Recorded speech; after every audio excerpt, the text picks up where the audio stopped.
Hi అండి, నమస్తే. నా పేరు Sandhya. It's me Sandy Reena YouTube ఛానల్కి మీ అందరికీ స్వాగతం అండి. ఈరోజు మనం చేసుకోబోయే రెసిపీ బగారా అన్నము విత్ మిర్చికా సాలన్.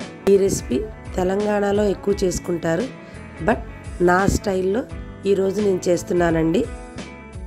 ఒక కడాయిని తీసుకొని హీట్ వచ్చాక 2 టేబుల్ స్పూన్ నెయ్యి, 2 టేబుల్ స్పూన్ ఆయిల్ వేసుకోవాలండి.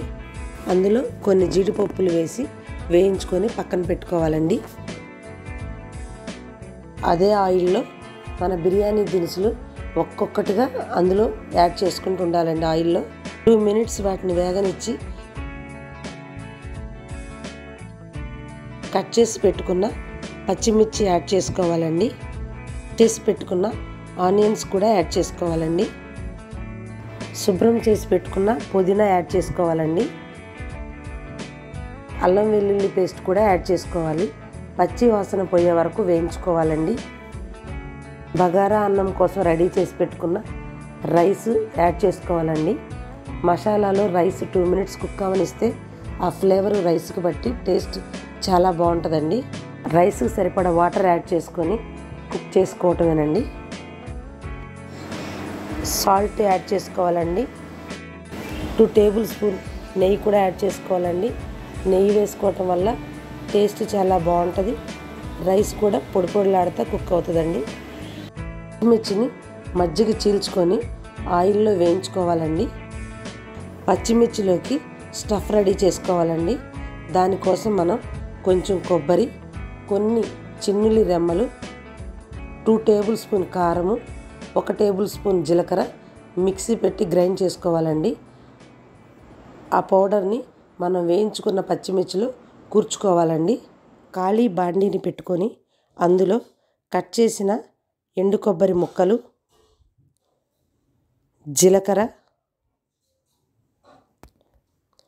గసగసాలు, ధనియాలు, పల్లీలు, నువ్వులు, జీడిపప్పు, కట్ చేసి పెట్టుకున్న ఆనియన్ యాడ్ చేసుకొని 1 మినిట్ వేయించుకోవాలండి.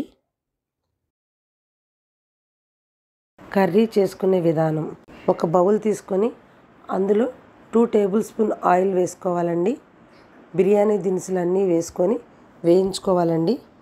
కట్ చేసి పెట్టుకున్న ఆనియన్స్ యాడ్ చేసుకోవాలండి. అల్లం వెల్లుల్లి పేస్ట్ 1 టేబుల్ స్పూన్ వేయించుకొని పచ్చివాసన పోయే వరకు వేయించుకోవాలండి. మనం గ్రైండ్ చేసి పెట్టుకున్న గ్రేవీని యాడ్ చేసుకోవాలండి. కొంచెం కారము, కొంచెం సాల్ట్ యాడ్ చేసుకోవాలండి. స్టఫ్ చేసి పెట్టుకున్న పచ్చిమిర్చి కర్రీలో యాడ్ చేసుకోవాలండి. చింతపండు పులుసు కొంచెం యాడ్ చేసుకోవాలి. కరివేపాకు కూడా వేసుకోవాలండి. కొత్తిమీర కట్ చేసి వేసుకోవాలండి. లిడ్ పెట్టి ఒక 2-3 మినిట్స్ కుక్ చేసుకోవాలండి. ఆయిల్ పైకి వచ్చింది అంటే కర్రీ రెడీ అయినట్టేనండి. బౌల్లోకి సర్వ్ చేసుకోవటమేనండి.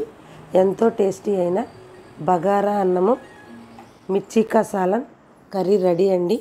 మీరందరూ నా వీడియోస్ చూస్తూ నన్ను సపోర్ట్ చేస్తున్నందుకు మీ అందరికీ ధన్యవాదాలండి. ఇలానే సపోర్ట్ చేస్తారు.